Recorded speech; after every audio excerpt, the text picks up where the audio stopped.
যে মিশারি ডাল দিয়ে সোয়াবিন দিয়ে একটা বড়া তৈরি করবো। তাই এই যে মিশারি ডাল, এই যে সোয়াবিন আমি অল্প করে দেখাচ্ছি, পরে একটু বেশি নিব সোয়াবিন। আর এখানে যে পেঁয়াজ রসুন আর লঙ্কা দিয়েছি। আর এই যে এই ফুল নিয়েছি, এই ফুলটা আমি বাড়িতেই দেখিয়েছি, মিষ্টি কুমড়া ফুল। এটা অন্য অন্য চ্যানেলের মধ্যে আছে। সে এগুলা কী কী করলাম সেটা আমি আপনাদের একটু পরে দেখাচ্ছি। আগেই দেখাচ্ছি, কড়াইতে তেল গরম করে বসাচ্ছি, কারণ ওটা দেখাতে দেখাতে এটা তেলটা গরম হয়ে যাবে, তার জন্য কড়াইতে তেল গরম বসালাম।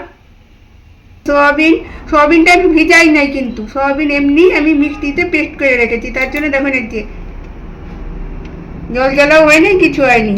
আর এই যে সব মিক্সড পেস্ট করে রেখেছি, এটার মধ্যে আবার জিরার গুঁড়ো দিয়েছি, লঙ্কার গুঁড়ো দিয়েছি, ধনিয়ার গুঁড়ো দিয়েছি, আর একটু পেঁয়াজ লঙ্কা রসুন সবই দিয়েছি একটু একটু করে দিয়ে। এখন লবণ আর হলুদটা দেবো। এই যে একটু হলুদ,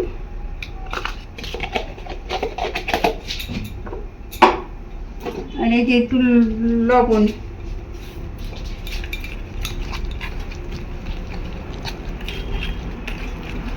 সয়াবিনগুলো দিয়ে দেবো।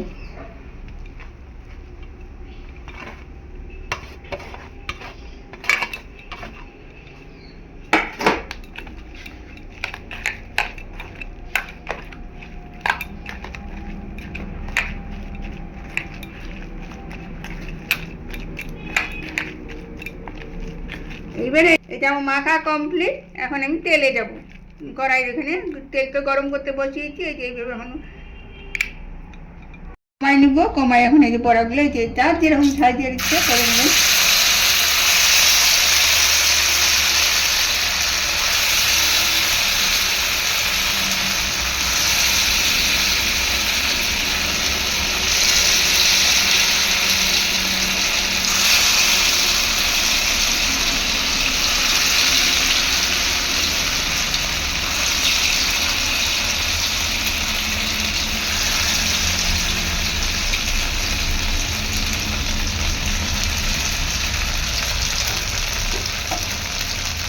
কমানি ছিল, কিন্তু তেলটা গরম ছিল বলে লাল হয়ে গেছে নিচটা, দেখুন। এই যে উল্টাইতেও বেশি সময় লাগতেছে না, কমানি কিন্তু আছে।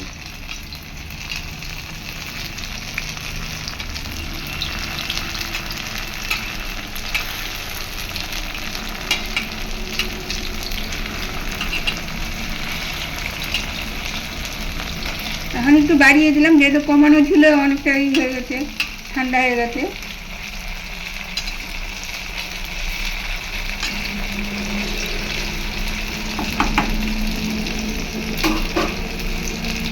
এইভাবে সবগুলো ভেজে নিয়ে আপনাদের দেখাচ্ছি।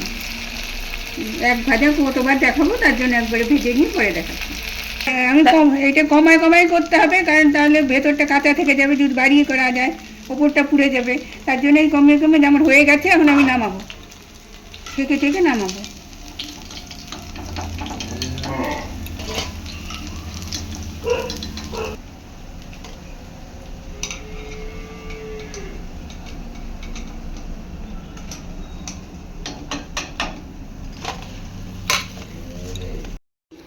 এবার দ্বিতীয়বার দিচ্ছি।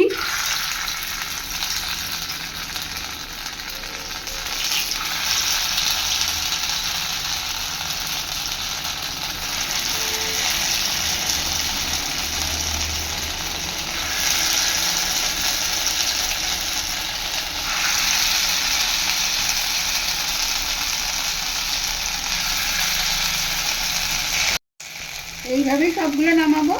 এই যাচ্ছে আমাদের রেসিপি।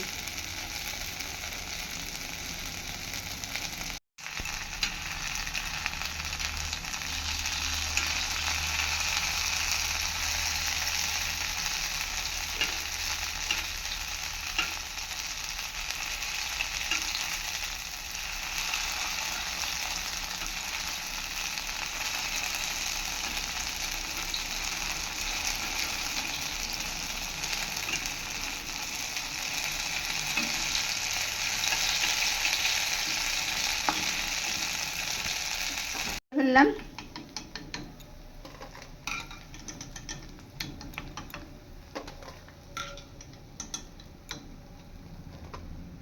বড়া বড়া আপনাদের কেমন লাগলো, এই রেসিপিটা করে খাবেন তাহলে বুঝতে পারবেন কেমন লাগলো। এটা আবার তরকারিও খাওয়া যায়, এটাই আবার তরকারি করা যায়, আলু বেগুন দিয়ে সব কিছু দিয়ে তরকারি দিয়ে করে ওরকম করা যায়। যাই হোক, এটাই আমার আজকে রেসিপি ছিল। এটা আপনাদের কেমন লাগলো লাইক কমেন্ট শেয়ার করে জানাবেন।